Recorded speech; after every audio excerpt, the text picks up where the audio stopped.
दोस्तों, बुलडोजर को लेकर चर्चा अक्सर होती रहती है और अक्सर इस वजह से क्योंकि बुलडोजर एक्शन की जो शुरुआत है वो उत्तर प्रदेश की योगी आदित्यनाथ सरकार से ही शुरू हुई थी। योगी आदित्यनाथ को लोग इतना तक कहने लगे कि बुलडोजर बाबा, क्योंकि हर आरोपी के घर पर बुलडोजर की बात योगी आदित्यनाथ की सरकार करती और योगी आदित्यनाथ खुद भी बड़े मंच से चुनावी सभा में या हर जगह ये कहते हुए भी दिखे हैं कि अगर कानूनी कार्रवाई या फिर कानून का उल्लंघन हुआ तो फिर घर पर भी बुलडोजर चलेगा, इसमें हम कोई हिचकने वाले नहीं। इस बीच में सुप्रीम कोर्ट भी इस बुलडोजर एक्शन पर रोक लगाती रही और कहती रही, हिसाब मांगते रही उत्तर प्रदेश सरकार से और उत्तर प्रदेश सरकार भी जवाब देती रही।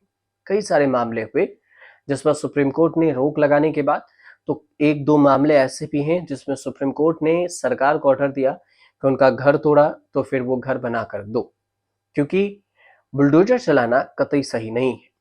अब जो मामला है वो सुप्रीम कोर्ट के जस्टिस उज्जवल भुइयां ने कई राज्यों में जो हाल ही में चल रहे बुलडोजर है उस जस्टिस पर कड़ी आपत्ति जताई है, बुलडोजर एक्शन पर। उन्होंने कहा है कि आरोपी व्यक्ति की संपत्ति गिराना संविधान पर बुलडोजर चलाने जैसा है। उन्होंने कहा कि राज्य के अधिकारियों द्वारा आरोपी व्यक्तियों के मकानों को बुलडोजर से गिराना और फिर ढांचों को अवैध बताकर कार्रवाई बचाव करना काफी परेशान करने वाला है, जो कि हम बर्दाश्त नहीं कर सकते। बार एंड बेंच की रिपोर्ट है। इस रिपोर्ट को अगर देखेंगे तो इसमें जस्टिस भुइयां का कहना हुआ कि उस घर में ठीक है, हम मानते हैं कि यह व्यक्ति अभियुक्त हो सकता है, आरोपी हो सकता है या फिर वह अपराधी भी हो सकता है, लेकिन उसकी माँ वहां पर रहती है, उसके बहन वहां पर रहती है, उसके पत्नी वहां पर रहती है, उसके बच्चे वहां पर रहते हैं, उनका क्या दोष है?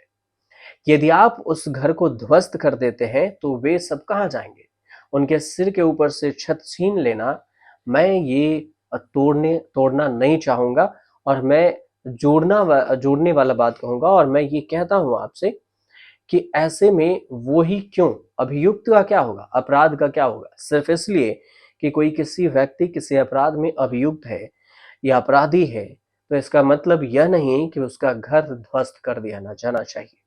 जस्टिस भुइया न्यू लॉ कॉलेज पुणे में इस बात को बोल रहे थे और अपने संबोधन में जस्टिस भुइया ने कहा कि न्यायपालिका में सुधार की गुंजाइश है, लेकिन हमें इस बात पर भी आत्मचिंतन करने की जरूरत है कि क्या हम वही गलत हो रहे हैं वहीं पर।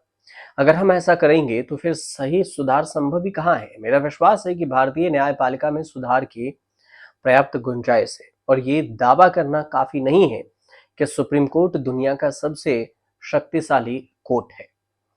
अब सुप्रीम कोर्ट के जो जस्टिस हैं, जस्टिस भुइयां, उनका कहना हुआ कि सुप्रीम कोर्ट के फैसलों पर भी पुनर्विचार करने की जरूरत है।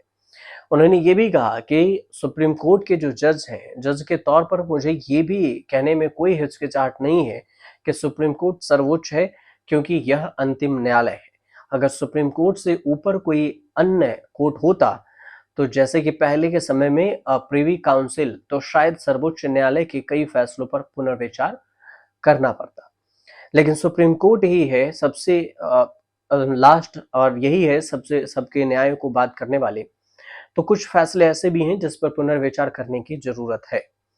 अब उनके बयानों को लेकर चर्चा इसलिए भी हो गई कि कुछ 6 से 7 महीना पहले सुप्रीम कोर्ट ने जो फैसला दिया था उसमें कहा था बुलडोजर चलाना कतई सही नहीं है और अगर बुलडोजर की बात ही है तो जब तक दोष सिद्ध नहीं हो जाता, कोर्ट से आपको ऑर्डर नहीं मिल जाता, तब तक आप किसी के घर पर बुलडोजर चलाकर खुद ही कार्रवाई नहीं कर सकते। आप कानून को हाथ में नहीं ले सकते, चाहे वो सरकार हो, सरकारी अधिकारी हो। अब इस वजह से योगी सरकार के फटकार भी मानी गई। राज्य सरकार से हिसाब भी मांगा गया कि आप बुलडोजर चलाए, उसके सबूत दीजिए, कहाँ-कहाँ क्या हुआ, क्या दोष था। कई सारी चर्चाएं हुई और मीडिया में भी खबरें खूब छपती रही। लेकिन अब एक बार फिर जस्टिस भुइया ने इस बात का जिक्र किया तो सोशल मीडिया से लेकर हर जगह इसकी चर्चा होने लगी। आपको जानकारी अगर सही पहुंच रही हो तो हमारे चैनल से जुड़िए, सब्सक्राइब कीजिए, शेयर कीजिए और कमेंट कीजिए।